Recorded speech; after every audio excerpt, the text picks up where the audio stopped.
Book 2, Chapter 8 of The Sun Also Rises by Ernest Hemingway. I did not see Brett again until she came back from San Sebastian. One card came from her from there. It had a picture of a concha and said, "Darling, very quiet and healthy. Love to all the chaps. Brett." Nor did I see Robert Cohn again. I heard Frances had left for England, and I had a note from Cohn saying he was going out in the country for a couple of weeks. He did not know where, but that he wanted to hold me to the fishing trip in Spain we had talked about last winter. I could reach him always, he wrote, through his bankers. Brett was gone. I was not bothered by Cohn's troubles. I rather enjoyed not having to play tennis. There was plenty of work to do. I went often to the races, dined with friends, and put in some extra time at the office getting things ahead so I could leave it in charge of my secretary when Bill Gorton and I should shove off to Spain the end of June. Bill Gorton arrived, put up a couple of days at the flat, and went off to Vienna. He was very cheerful and said the States were wonderful. New York was wonderful. There had been a grand theatrical season and a whole crop of great young light heavyweights. Any one of them was a good prospect to grow up, put on weight, and trim Dempsey. Bill was very happy. He had made a lot of money on his last book and was going to make a lot more. We had a good time when he was in Paris, and then he went off to Vienna. He was coming back in 3 weeks, and we would leave for Spain to get in some fishing and go to the fiesta at Pamplona. He wrote that Vienna was wonderful. Then a card from Budapest. "Jake, Budapest is wonderful." Then I got a wire. Back on Monday. Monday evening he turned up at the flat. I heard his taxi stop and went to the window and called to him. He waved and started upstairs carrying his bags. I met him on the stairs and took one of the bags. "Well," I said, "I hear you had a wonderful trip." "Wonderful," he said. "Budapest is absolutely wonderful." "How about Vienna?" "Not so good, Jake, not so good. It seemed better than it was." "How do you mean?" "I was getting glasses and a siphon." "Tight, Jake, I was tight." "That's strange. Better have a drink." Bill rubbed his forehead. "Remarkable thing," he said. "Don't know how it happened. Suddenly it happened." "Last long?" 4 days, Jake. Lasted just 4 days." "Where did you go?" "Don't remember. Wrote you a postcard. Remember that perfectly." "Do anything else?" "Not so sure. Possible." "Go on. Tell me about it." "Can't remember. Tell you anything I could remember." "Go on. Take that drink and remember." "Might remember a little," Bill said. "Remember something about a prize fight. Enormous Vienna prize fight. Had a nigger in it. Remember the nigger perfectly." "Go on." "Wonderful nigger. Looked like tiger flowers, only 4 times as big. All of a sudden everybody started to throw things. Not me. Nigger just knocked local boy down. Nigger put up his glove. Wanted to make a speech. Awful noble-looking nigger. Started to make a speech. Then local white boy hit him. Then he knocked white boy cold. Then everybody commenced to throw chairs. Nigger went home with us in our car. Couldn't get his clothes. Wore my coat. Remember the whole thing now. Big sporting evening." "What happened?" "Loaned the nigger some clothes and went around with him to try and get his money. Claimed nigger owed the money on account of wrecking hall. Wonder who translated. Was it me?" "Probably it wasn't you. You're right. Wasn't me at all. Was another fellow. Think we called him the local Harvard man. Remember him now. Studying music." "How'd you come out?" "Not so good, Jake. Injustice everywhere. Promoter claimed nigger promised let local boy stay. Claimed nigger violated contract. Can't knock out Vienna boy in Vienna." "My God, Mr. Gorton," said nigger, "I didn't do nothing in there for 40 minutes but try and let him stay. That white boy must have ruptured himself swinging at me. I never did hit him." "Did you get any money?" "No money, Jake.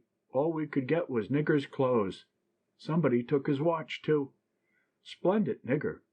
Big mistake to have come to Vienna. Not so good, Jake."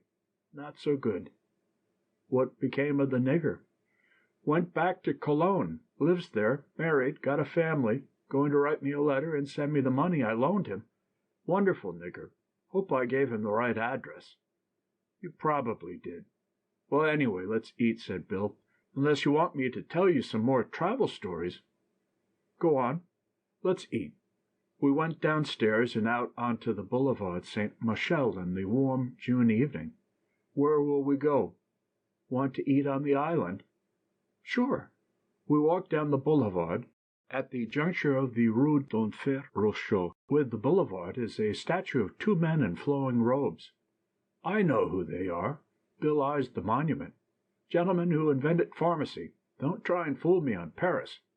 We went on. Here's a taxidermist, Bill said. Want to buy anything? Nice stuffed dog? Come on, I said. You're pie-eyed. Pretty nice stuffed dogs, Bill said. Certainly brighten up your flat. Come on. Just one stuffed dog. I can take 'em or leave 'em alone, but listen, Jake, just one stuffed dog. Come on. Mean everything in the world to you after you bought it. Simple exchange of values. You give them money, they give you a stuffed dog. We'll get one on the way back. All right. Have it your way. Road to hell paved with unbought stuffed dogs. Not my fault. We went on. How'd you feel that way about dogs so sudden? Always felt that way about dogs. Always been a great lover of stuffed animals. We stopped and had a drink. Certainly like to drink, Bill said. You ought to try it sometimes, Jake. You're about 144 ahead of me. Ought not to daunt you. Never be daunted. Secret of my success. Never be daunted. Never been daunted in public. Where were you drinking? Stopped at the Crillon. George made me a couple of Jack Roses. George's a great man. Know the secret of his success? Never been daunted. You'll be daunted after about 3 more Pernots. Not in public. If I begin to feel daunted, I'll go off by myself. I'm like a cat that way. When did you see Harvey Stone? At the Crillon. Harvey was just a little daunted. Hadn't eaten for 3 days. Doesn't eat any more. Just goes off like a cat. Pretty sad. He's all right. Splendid. Wish you wouldn't keep going off like a cat, though. Makes me nervous. What'll we do tonight? Doesn't make any difference. Only let's not get daunted. Suppose they got any hard-boiled eggs here? If they had hard-boiled eggs here, we wouldn't have to go all the way down to the island to eat. Nix, I said. We're going to have a regular meal. Just a suggestion, said Bill. Want to start now? Come on. We started on again down the boulevard. A horse cab passed us. Bill looked at it. See that horse cab? Going to have that horse cab stuffed for you for Christmas. Going to give all my friends stuffed animals. I'm a nature writer. The taxi passed. Someone in it waved, then banged for the driver to stop. The taxi backed up to the curb. In it was Brett. Beautiful lady, said Bill. Going to kidnap us. Hello, Brett said. Hello. This is Bill Gorton, Lady Ashley. Brett smiled at Bill. I say, I'm just back. Haven't bathed even. Michael comes in tonight. Good. Come on and eat with us, and we'll all go to meet him. Must clean myself. Oh, rot. Come on. Must bathe. He doesn't get in till 9.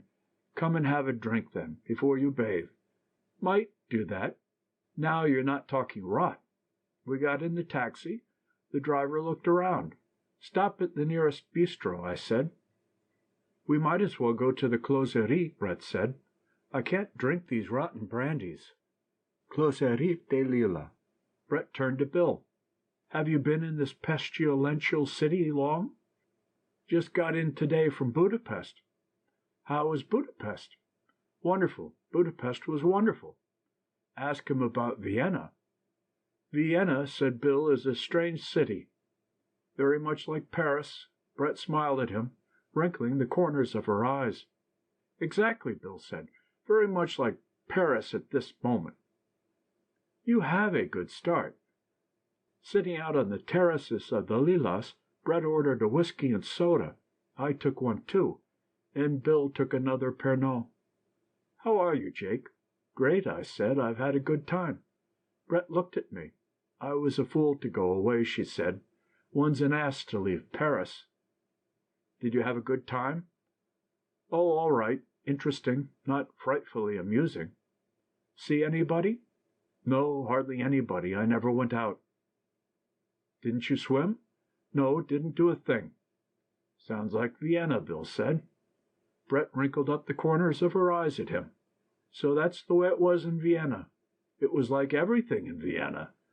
Brett smiled at him again. "You've a nice friend, Jake." "He's all right," I said. "He's a taxidermist." "That was in another country," Bill said, "and besides, all the animals were dead." "One more," Brett said, "and I must run. Do send the waiter for a taxi. There's a line of them, right out in front." "Good." We had the drink and put Brett into her taxi. "Mind you're at the Select around 10. Make him come. Michael will be there." "We'll be there," Bill said. The taxi started and Brett waved. "Quite a girl," Bill said. "She's damn nice. Who's Michael?" "The man she's going to marry." "Well, well," Bill said. "That's always just the stage I meet anybody. What'll I send them?" "Think they'd like a couple of stuffed racehorses?" "We better eat." "She really Lady something or other?" Bill asked, in the taxi on our way down to the Ile Saint Louis. "Oh, yes, in the stud book and everything." "Well, well." We ate dinner at Madame Lacombe's restaurant on the far side of the island. It was crowded with Americans, and we had to stand up and wait for a place. Someone had put it in the American Woman's Club list as a quaint restaurant on the Paris quay, as yet untouched by Americans, so we had to wait 45 minutes for a table. Bill had eaten at the restaurant in 1918, and right after the armistice, and Madame Lacombe made a great fuss over seeing him. "Doesn't get us a table, though," Bill said. "Grand woman, though." We had a good meal, a roast chicken, new green beans, mashed potatoes, a salad, some apple pie and cheese. "You've got the world here, all right," Bill said to Madame Lacombe. She raised her hand. "Oh, my God!" "You'll be rich." "I hope so."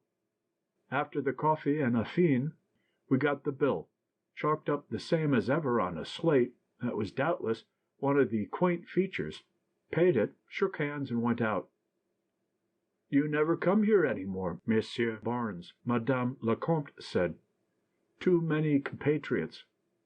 Come at lunch time. It's not crowded then." "Good. I'll be down soon." We walked along under the trees that grew out over the river on the Quai d'Orléans side of the island. Across the river were the broken walls of old houses that were being torn down. "They're going to cut a street through."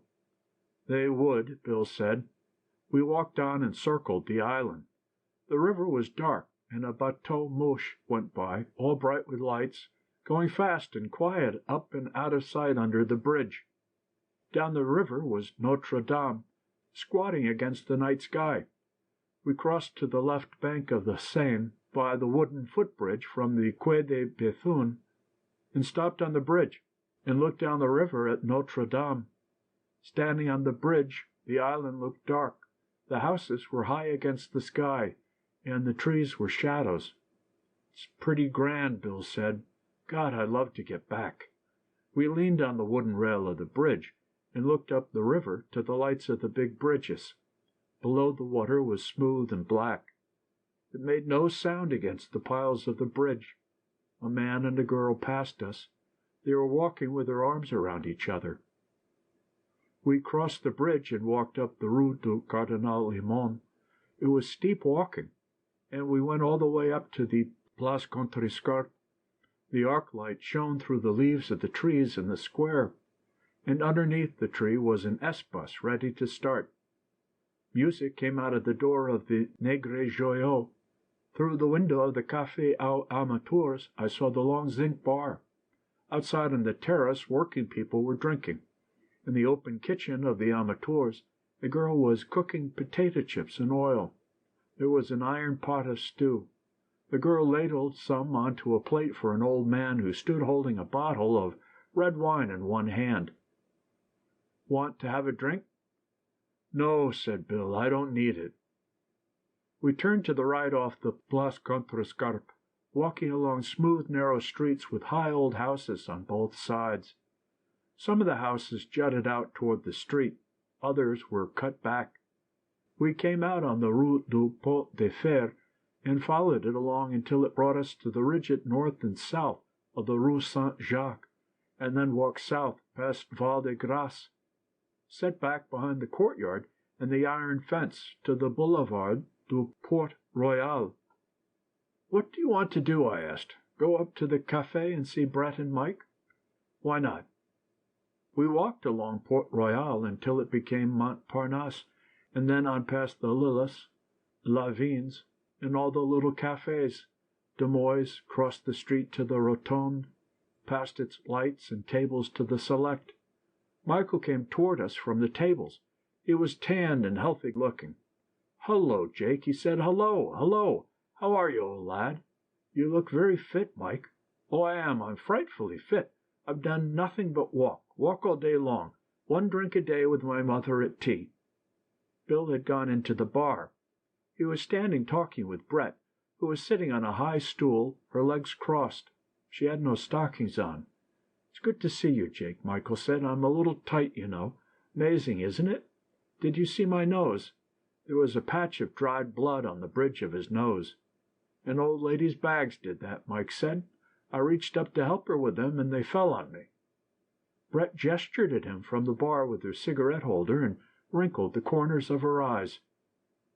"An old lady," said Mike. "Her bags fell on me. Let's go in and see Brett. I say, she is a piece. You are a lovely lady, Brett. Where did you get that hat?" "Chap bought it for me. Don't you like it?" "It's a dreadful hat. Do get a good hat." "Oh, we've so much money now," Brett said. "I say, haven't you met Bill yet? You are a lovely host, Jake." She turned to Mike. "This is Bill Gorton. This drunkard is Mike Campbell. Mr. Campbell is an undischarged bankrupt." "Aren't I, though? You know, I met my ex-partner yesterday in London. Chap who did me in." "What did he say?"